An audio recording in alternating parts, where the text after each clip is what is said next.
ఇంకో పక్క వినుకొండ బొల్లా బొల్లా నీ లెక్క కూడా వేస్తున్నా కరెక్ట్ గా. వినుకొండను మింగుతున్న ఆనకొండ ఆయన ట్యాక్స్ భరించలేక ప్రజలు వణికిపోతున్నారు. 3 ఎకరాల ముస్లిం స్థలం కొట్టేసే పరిస్థితికి వచ్చాడు.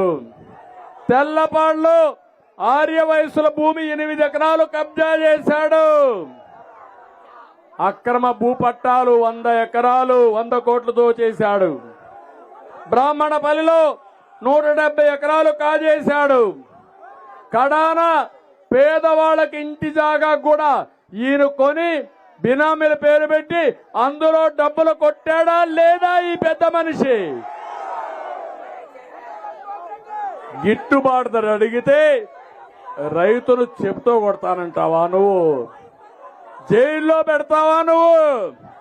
ఇప్పుడు చెప్తున్నా మా రైతులందరూ అనుకుంటే నిన్ను శాశ్వతంగా జైల్లో పెడతారు. బొల్లా జాగ్రత్తగా పెట్టుకోమని మరొకసారి హెచ్చరిస్తున్నా.